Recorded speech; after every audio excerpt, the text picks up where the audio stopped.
Welcome to the Superstar Communicator Podcast with your hosts, Nick Simon and Susan Heaton-Wright. We're here to create intrigue and interest about spoken communication to empower you to speak and communicate with confidence, clarity, and credibility in all of your business conversations. We interview expert guests from all over the world. Listen twice a month to be inspired to be a superstar communicator. Hello, everybody. This is Susan Heaton-Wright. I am absolutely delighted to be starting the podcast again. So many people have been asking me about when the next episode is going to take place. And as you know, I've been involved in so many things recently, creating new mastermind courses and coaching and speaking and facilitating workshops. But now I'm in a place when I can start to include this content again to truly inspire you. And I have absolutely no doubt that today you will be truly inspired by our guest. I'm absolutely honored to have Ije McDougall, who is an award-winning HR professional. She's a public speaker, a social media leader known for her bold storytelling and deep commitment to kindness, equity, and human connection. She is a senior HR expert advisor in the public sector and founder of the Kairos Initiative. Did I pronounce that correctly? That's the Kairos Initiative, yeah. Great. Ije blends her professional expertise with her passion for transforming lives through dignity-driven community work. She was named the Cheshire Woman of the Year in 2023. Yay! And she is a TEDx speaker. And she uses her voice to challenge perceptions, spark courage, and inspire others to rise with authenticity and purpose. Welcome, Ije. Thank you so much, Susan. Thank you. And I feel that I should tell the listeners, reveal, that we were on the stage together, weren't we? Yes, we were. Yes, In can you July. believe how long that was ago now? I know it seems like ages ago, but it was a true honor to watch you deliver your TEDx speech. Yes, and right back at you. The singing lady is how, oh, do you remember the singing lady? Yes, that's what, yes. Oh, that's so funny. Oh. You know what we are going to talk about, because it is Black History Month, and I know that you wanted a voice on the Superstar Communicator podcast about Black History Month. And for listeners, I always include this topic in the podcast every year and have done since I started 11 years ago. Wow, thank you. And it's really, really important. Some things we have to keep reminding people of, don't we? Yeah, unfortunately so, yes. Yeah. So tell me and the audience, what is Black History Month? Several people have several definitions for it. Yeah. To give some context, I am Nigerian and I was not born in the UK. I did not grow up in the UK in the sense that I came here as an adult. So Black History Month was not a thing for me growing up, because I grew up in a country where most people are Black. So it wasn't even on my radar. Coming to the UK, Black History Month existing confused me a bit, because like, what do you mean by that? Why do you need a Black History Month? But after years of living here now, I've lived in the UK now for about 16 years, Black History Month, from my perspective, is an opportunity for Black people to speak uninterrupted. Is an opportunity for our voices to be amplified. And the reason we need this opportunity, I dream of a day where we do not need a Black History Month. That would be amazing.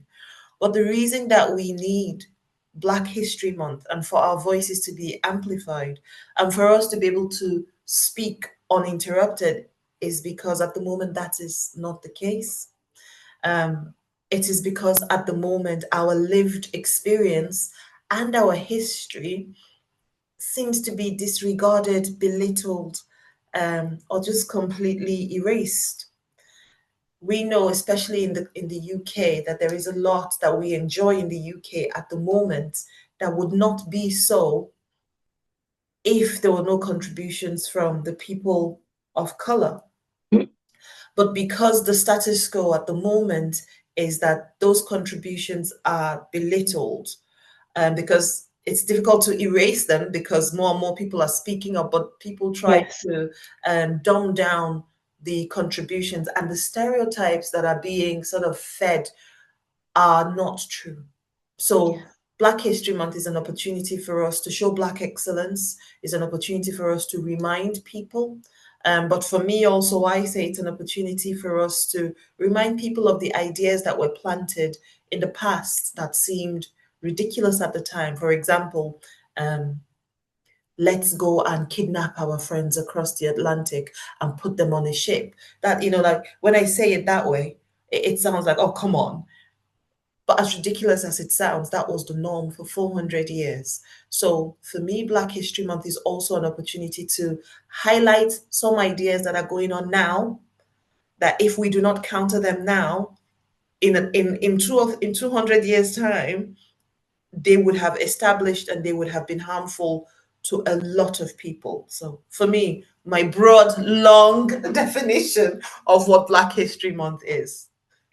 Do you think that you said that you are silenced and you're misunderstood? Do you think that the narrative is still white male? It is. It is. Um, it is to the point that anything that is not that is not normal. That is the narrative. That is why whenever, the current conversation as of this week is Black people on adverts and people Yes, having, I was going to ask you about that.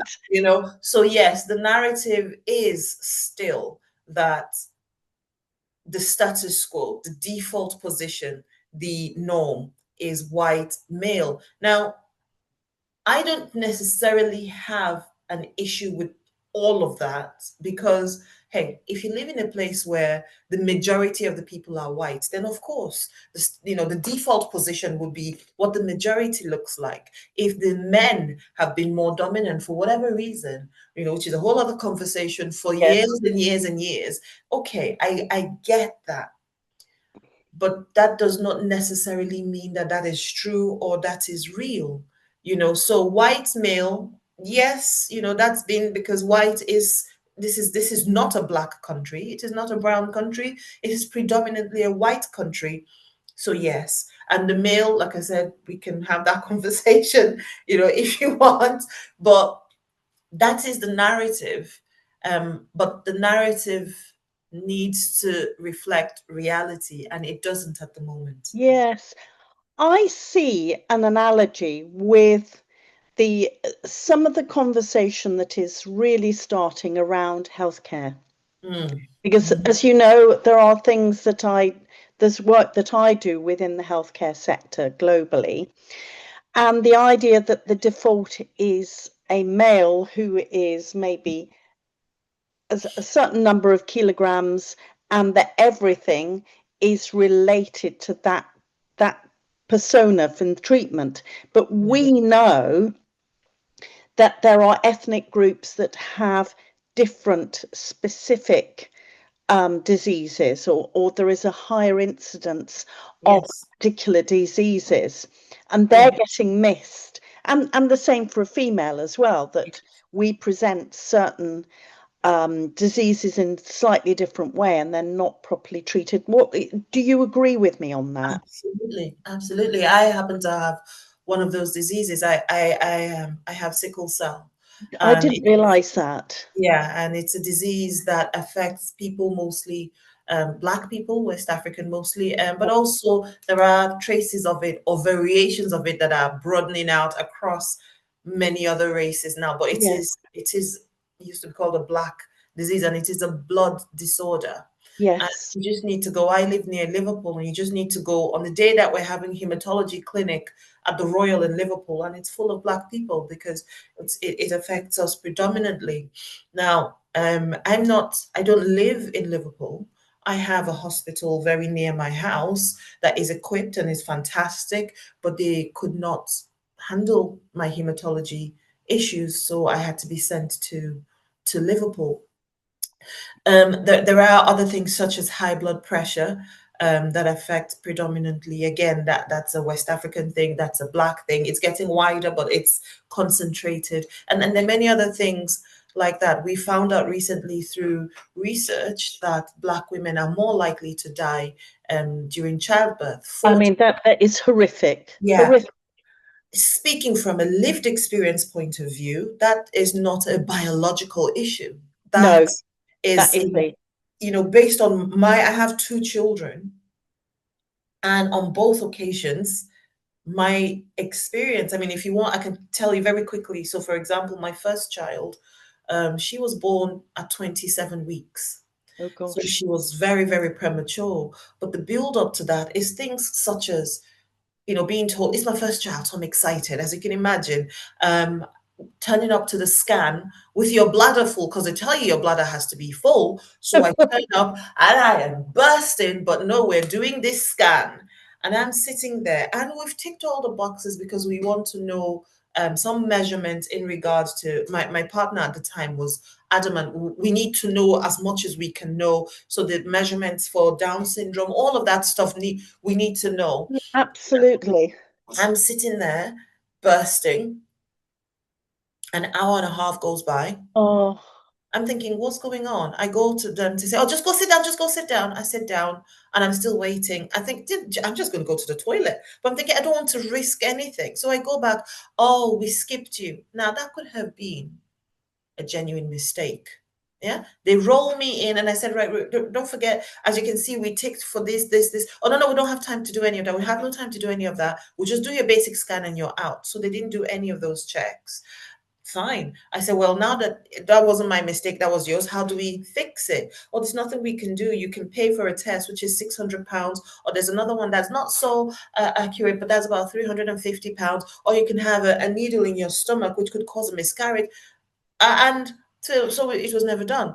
And then, there's a blood test we can do that we can do for you for free. They do the blood test. I get called back into the hospital. I get a phone call to say, your results have come out for your baby's Down syndrome. Okay, can you come to the hospital right now? Get there right now. Oh my goodness, what's going on? I mean, it wouldn't have mattered whether my baby had Down syndrome or not, by the way. We just wanted to be prepared. It was a raft of things we wanted to feel equipped for.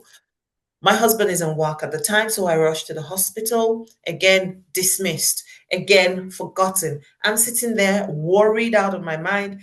Then they call me and sit me down in a corridor. People are walking past. And she finds a chair, 2 chairs, and she just dragged, I'm not kidding, it was in a corridor, and she's offering me an abortion. And I'm saying, sorry, but why? Are you saying, I'm not going to have an abortion? I just wanted to know. So are you confirming then that this is the case? No, you have, it's 1 in 100 that your baby may have Down syndrome. So I said, so there's a 99% chance then? And she goes, yeah, but you may be that one. And it's better if there was no sensitivity. I'm sat there. People can hear the conversation we're having. I'm on my own, and forget that. We'll move forward. She came out. She didn't have Down syndrome, but she came out 3 months early. I phoned the hospital with all my symptoms. Anybody who tells me those symptoms now, I would say, and I have said to at least 3 women, get to the hospital right now. That sounds like preeclampsia. And I have been right. So imagine me saying that to a nurse on the phone, and she goes, that doesn't sound pregnancy related. Just see how you go. Yeah. I mean, in fairness, I mean, it's terrible what happened to you, and these are really negative experiences. I think they're overstretched and they get snappy. I mean, it's 25. My son's 25. Reveal.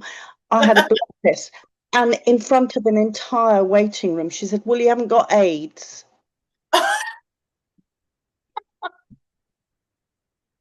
Thank God for that. Oh, well, that's all right. Yeah, everyone.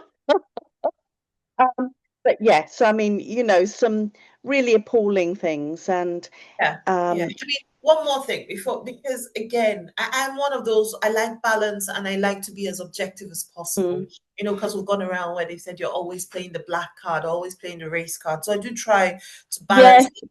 It's you know, so I like to use comparators, and I won't go into this story for the sake of time, but for my second child, I had a direct comparator as to the way I was treated versus the way the next woman in the room was treated. Oh, right. Okay. Yeah. And it was a direct comparator, like for like, and at each milestone, the difference was quite unbelievable, right up to time for lunch. And she says, "Oh, I don't fancy anything on this. Can you make me a sandwich?" "Oh, yes, we'll make you a sandwich. What kind of sandwich do you fancy?" Gosh.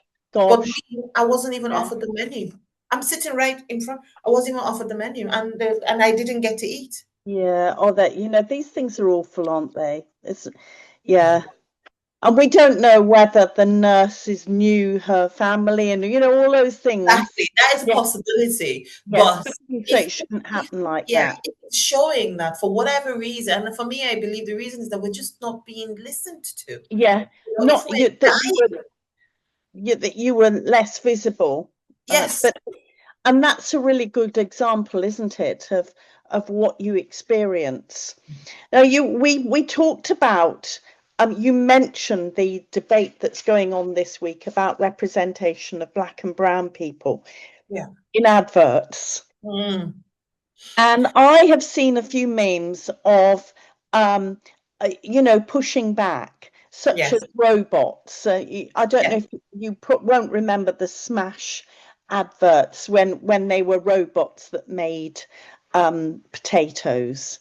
You know, sort of saying, "Oh, hey, you know, we're not being properly represented as humans," to push back. But what are your thoughts about this? So, growing up, and for a Black person, it doesn't matter where you grow up. Watching TV, every princess, there was no princess that looked like me. There was no good policeman that looked like me. There was no hero that looked like my brother. There was no good teacher, good policeman, wholesome family. They just never looked like me. So that is the lack of representation that I grew up with. However, if we were represented, we were misrepresented as thugs, as criminals, as gang members. We were represented as the one that's not so clever, the comedian of the class, the one who is disposable. So that is how we grew up.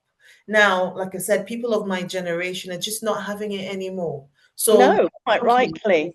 With education, with education and the ability to express ourselves better, we are beginning to speak up. And also, I have to say thank you to the allies like yourself, Susan, who recognize that this is a conversation that needs to be had. So now, all of a sudden, the scales are tipping in favor of balance and reality, and people can't handle it.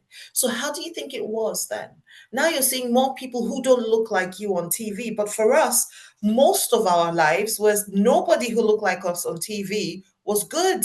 You know, the women were so it wasn't just So now my opinion is it's not that there has been a significant rise. That is true in you know, Black and brown people on TV, but it is not to the detriment of anybody else. It is just a bit of balance, a bit of what society in the UK actually looks like. You know, there are still white people on TV, but do you know what? I'm going to say something quite controversial to the point that, you know, if we have a few months where there are no white people on TV, it still would not tip it to the detriment of white people, because everybody else grew up without representation or with misrepresentation. So now that advertising companies are recognizing that, oh, hang on, look up, look around you, there's a rainbow of colors around us in the UK, then our adverts need to speak to as many people as we can, because all these people use our products. Absolutely. And it might be that they have a particular target market for a particular, and yeah, and it probably isn't reform. Oh, did I say that? It's just, you know, I like to say the target market is human. Yes, absolutely. So if it is, I mean, people, I put a post up on Facebook recently and somebody was laughing because I said, we would much rather see the blue aliens on Argos or the singing carrots on Aldi than see a black person on TV. Like, what does it say about that person?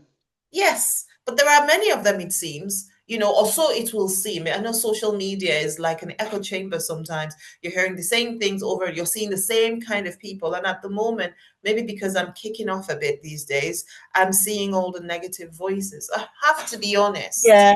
I'm not seeing enough people stand up. I'm not seeing enough, you know, allyship is because it's such a buzzword and it's such a useful term because it tells you who people are, but I'm not seeing as many as I wish I was seeing, you know. Not a lot of people are saying, have you heard the whole thing about it's not enough to be non-racist? You know, in the world that we are in, you now have to be anti-racist. And I'm not seeing enough of that. Okay, so from a point of view of allyship and anti-racism, and can you explain for people like me to, you know, because I'm an ally, to make sure that you know that I support you? I'm aware that it's not always safe or wise to speak up. I'm aware of that. And I first of all would say, do not speak up if it is not safe for you to do so. If you will lose a job, lose money or whatever, then maybe don't put your livelihood on the line. I understand that. Nobody's asking for people to put themselves at risk. Okay. However, there are different ways of showing yourself to be a safe person. For example, what you're doing now with the platform that you do have, in a way that is okay for you, you are showing your allyship just by doing this. So I would say to people two things. First, don't just stand up for Black people or for disabled people because that's what people are doing. You need to understand the issues as a human being, first of all. You do need to gain proximity, try and get your head around it. And if you, from a human level, you see that, no, that's not fair because another human being shouldn't have to do this, then by all means, it's time to, you know, stand up. In your standing up, the second thing I want to say is be strategic. Be strategic. Don't put yourself at risk. Sometimes being an ally may not be an outward thing that you're saying. It might be inward to the person who you are allies to or the group that you are looking to stand with. I have a friend called Sarah, and she's just a perfect example of an ally because she, you know, she speaks up, yeah, but she uses her platform, not, it's not a massive platform, but she does, sometimes she just shares things, you know, or she comes to me to check, oh, I saw the news, my goodness, what do you think of this and how are you feeling today about whatever. So I know for me she's a safe place, and I think her community knows what she stands for. She's not aggressive, she's not fighting anybody, she's not in any debates or arguments, but she just clearly states who she is, what she stands for, and people know. It's you know, people just know. And I don't think anybody who's made a mistake of maybe cracking a racist joke at Sarah will never do it again. I think you do it once and you never do it again, because in her non-aggressive way, she just made it clear who she is. So there are different ways, but I would say nobody's asking you to lay your life on the line for another person. That's unfair. Be strategic. And I think if you're intentional about it, the people that you are trying to be allies with, they will find you. They will know, because it just exudes, doesn't it? Yeah, absolutely. We're near our finish.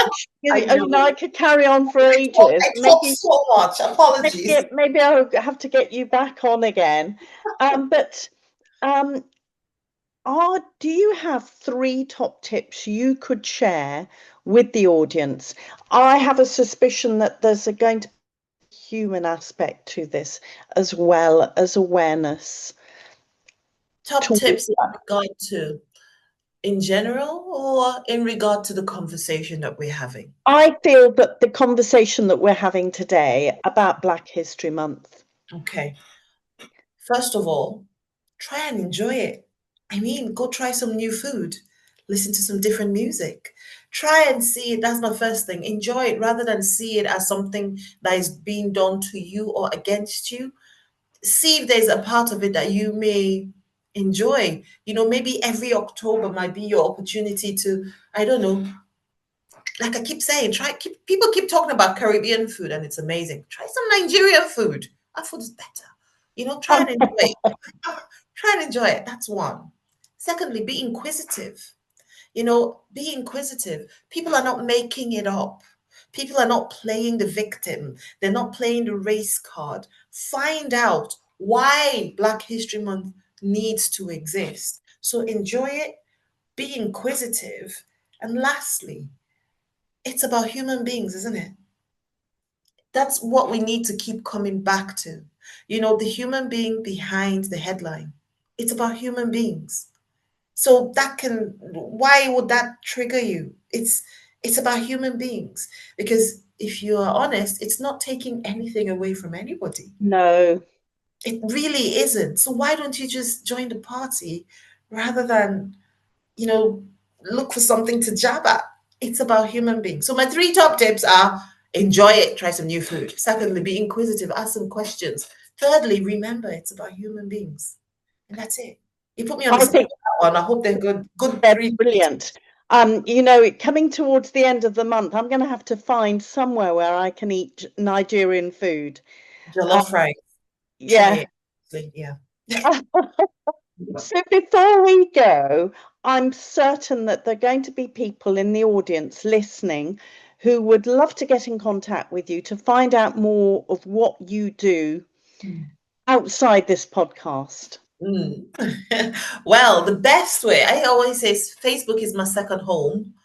So finally, just type my name on Facebook. But because we're all professional, I am more LinkedIn these days as well. So you find me on LinkedIn and I will have a conversation. I also do have a website and it's called ijtalks.com.